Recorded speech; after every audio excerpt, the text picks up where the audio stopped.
High friends, welcome back to my channel. আশা করছি আপনারা সবাই খুব ভালো আছেন আর আমিও খুব ভালো আছি। আমার আজকের রেসিপি নিরামিষ কাশ্মীরি আলুর দম। এই রেসিপিটি আপনারা যে কোনো পুজো পার্বণ অনুষ্ঠানে বা যে কোনো নিরামিষ দিনে এই রেসিপিটি আপনারা অনায়াসে করিয়ে নিতে পারেন। রুটি, লুচি, পরোটা বা পোলাও সব কিছুর সঙ্গেই কিন্তু আলুর দম খেতে ভীষণই ভালো লাগে। চলুন আমি কিভাবে আজকে আলুর দম বানাচ্ছি তার রেসিপিটা চটপট আমরা দেখে নিই। নিরামিষ কাশ্মীরি আলুর দম বানানোর জন্য আমি এখানে নিয়ে নিয়েছি 5টা মিডিয়াম সাইজের আলু। আলুগুলোকে ভালো করে পরিষ্কার করে ধুয়ে দুভাগ করে কেটে রেখে তারপর আমি আলুগুলোকে সেদ্ধ করে নিয়েছি। আমি এখানে আলুগুলোকে মোটামুটি 70% বয়েল করে নিয়েছি। এবারে আমি একটা মশলা রেডি করে নেব। তার জন্য আমি একটা মিক্সিং জার নিয়ে নিয়েছি।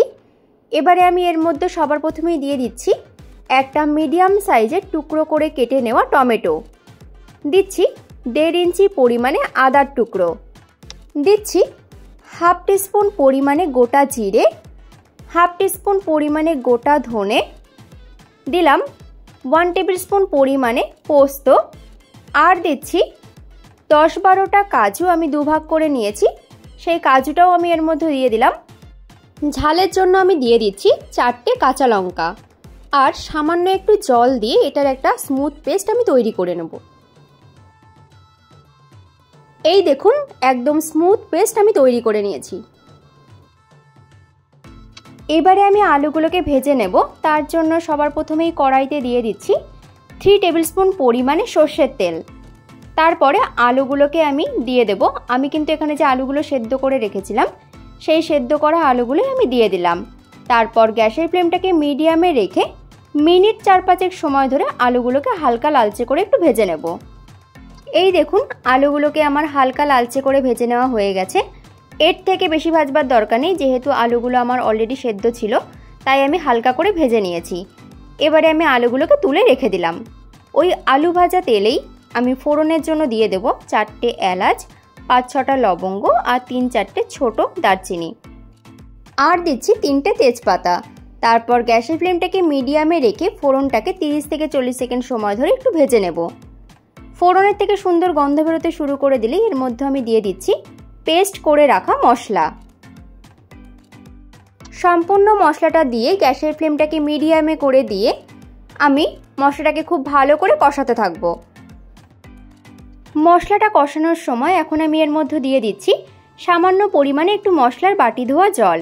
তারপরে মশলাটাকে আবারও মিডিয়াম ফ্লেমে ভালো করে কষাতে থাকবো। এইভাবে সময় নিয়ে যদি মশলা কষানো হয় তাহলে কিন্তু সবসময় রান্নার টেস্ট খুব ভালো হয়। তাই জন্য আমি কিন্তু সবসময় সব রান্নার আগে মশলাটাকে খুব ভালো করে কষিয়ে নিই।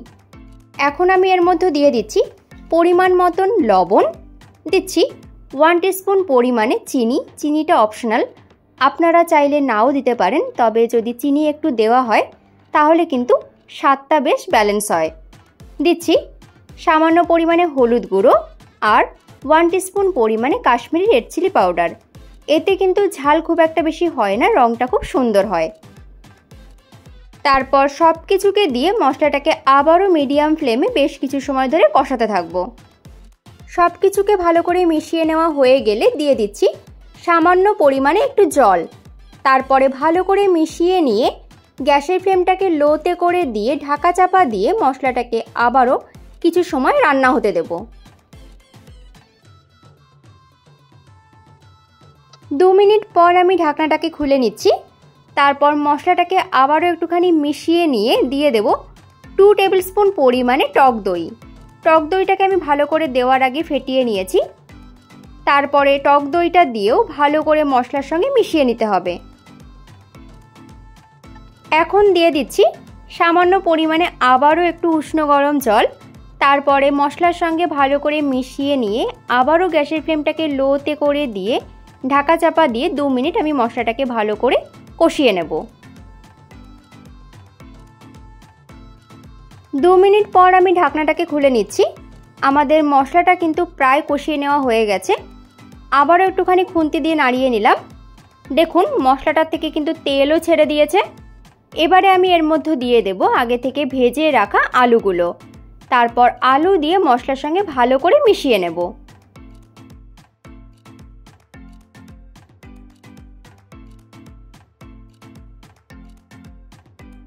মশলার সঙ্গে আলুগুলো ভালো করে মিশিয়ে নেওয়া হয়ে গেলে দিয়ে দিচ্ছি 1 টেবিল স্পুন পরিমাণে ঘি। তারপর ঘি দিয়ে আবারও ভালো করে নাড়িয়ে চাড়িয়ে মিশিয়ে নিতে হবে।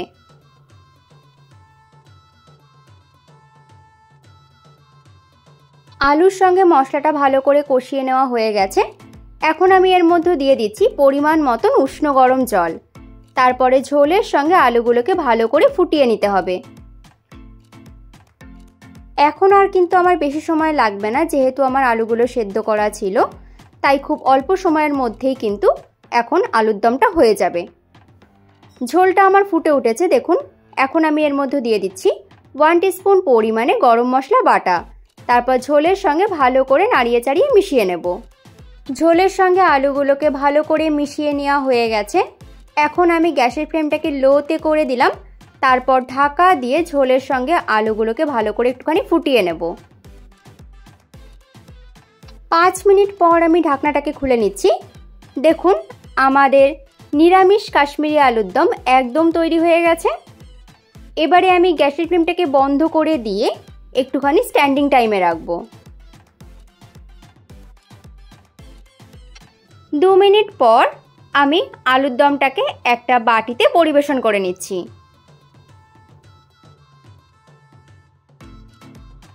আমার আজকের বানানো রেসিপি আপনাদের কাছে কেমন লাগলো তা আপনারা অবশ্যই কমেন্ট করে জানাতে ভুলবেন না। আর যদি ভালো লেগে থাকে তাহলে বাড়িতে আপনারাও এইভাবে একবার ট্রাই করে দেখতে পারেন। আমার দেখানো রেসিপি যদি আপনাদের ভালো লেগে থাকে তাহলে ভিডিওগুলোকে লাইক শেয়ার কমেন্ট করবেন। আর আমার চ্যানেলে নতুন হলে চ্যানেলটা সাবস্ক্রাইব করে নেওয়ার অনুরোধ রইল। পাশে থাকা বেল বাটনটি অবশ্যই প্রেস করে দেবেন, কারণ আমি চ্যানেলে যখনই নতুন কোনো রেসিপি দেব তাহলে আপনাদের কাছে খুব তাড়াতাড়ি নোটিফিকেশন পৌঁছে যাবে। চলুন তাহলে আজ এই পর্যন্তই। আবারও হাজির হব নতুন কোনো রেসিপি নিয়ে। ভালো থাকবেন, সুস্থ থাকবেন।